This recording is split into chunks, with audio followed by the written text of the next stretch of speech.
We're going to go through how to use the history function in ECP. Click on your person and it brings up the pop-up. Instead of going to provide services, this time we're going to go over to the history tab. Now in history tab, we can look through all of the different cares or tasks that have been provided to the participant. We can look through their observation history, which is looking through all of their progress notes. We can look at all of the vitals that have been taken, all the vital signs, and any incident reports that are also on file. So first we'll start with care provided history. So when you click on it, the auto filters will occur. It automatically filters for the past week from the day before you are logged on. So we're logged on the 11th of March. It's going to show you the 10th of March back a week beforehand. So you can change these filters however you want to show you a particular time date, for example. So maybe I only want to look between yesterday and today, or maybe the 8th and today. We can also use it to look at particular task types. So at the moment, it will always be set to all types and no meds as the automatic, but you can change it to all task types, which will include all medications. You can just look at medication pass. You can just look at vital signs, treatments, any housekeeping, lots of different things on the list there. So if you're looking for a particular answer to something, this is where you'll use the filters. So for now, we'll leave it on all types, no meds, and the dates for just the last 3 days. This one is quite important here, results per page. So if you want to see as many tasks on your page as possible without having to click through these pages here, just extend your filter out here to view a lot more. Once you're happy with all those filters, you just want to hit search. See now that tab here has disappeared of looking through the pages because we can see so many on one page. It just makes this a lot larger for you and easier to go through. So if you are wondering what's happened for your participant over the last few days, this is where you can go to see. It will show you the time that the task was logged, what task it was, if there were any notes attached to it, and if it was refused or not. So we can see the notes for the last couple of days in here. So let's say I want to find a particular answer. I'm worried about test residents' bowel movements. I'll change the task type to just bowel movements. I'm only concerned for maybe the last 3 days, and I'll hit search. The only thing that's come up is a bowel motion yesterday. So I will be keeping track of what her bowel motions are like today. Let's say we want to look at how her hygiene cares have been going. We can see that bathing was attended to this morning. She refused her oral cares this morning, but was dressed. And you can see who did it there as well. You can go back through time for all of those things.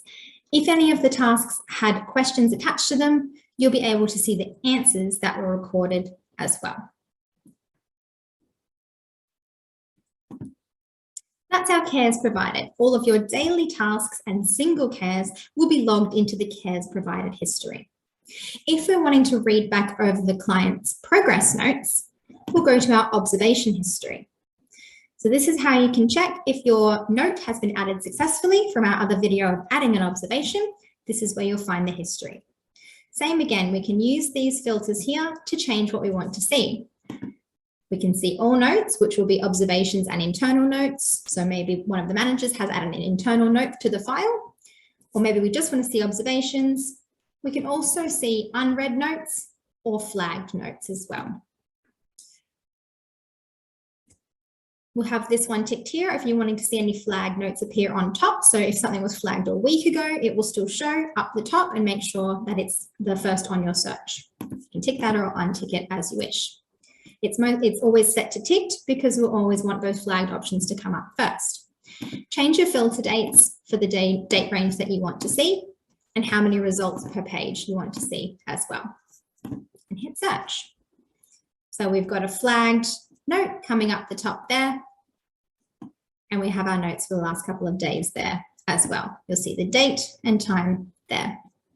What we'd like you to do is when you've read a note, come over to the envelope here. At the moment it says unread. If you click it, it will now say that it's read. So in the internal log system, it will see that the test user has read that note. You are also welcome to read the client notes in OneNote as well, but it's a good double check to come across and hit that little tick so that everyone on the team can see that it's been read by you. You can also use this text filter here if you're looking for something particular.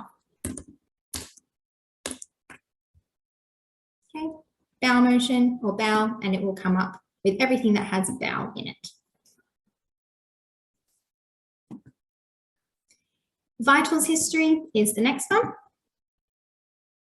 And you can change your filters of which vitals you would like to see. So maybe I'm interested in her pulse, her temperature, her oxygen saturations, her blood pressure, her respiratory rate, any pain. You might untick weight because we don't do that regularly, but she's a diabetic, so I want to see her blood sugars. You can change the filters here for your start and end dates. So let's leave it at a week for now, but you can extend it out further or bring it down to a lot shorter. And just remember to hit search. It will show all the vital signs across that range on a graph for you. So if there was multiple vital signs entered, then it will come up in a trend across here, which you should be able to see if we go down to blood sugars. So we'll see a trend happening on the screen. Pain as well.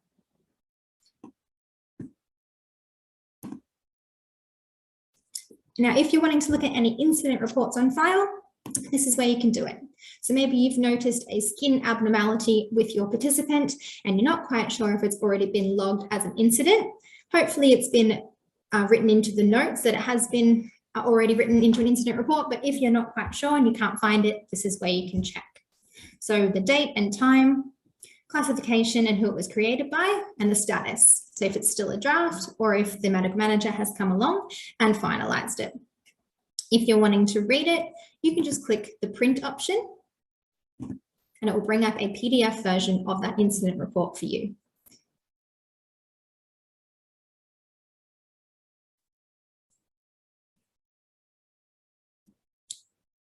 There we go. So if you're not quite sure, you can see what incident has been reported. If what you found is different, then obviously fill out a new incident report. If it's the same, then you don't need to fill out another one.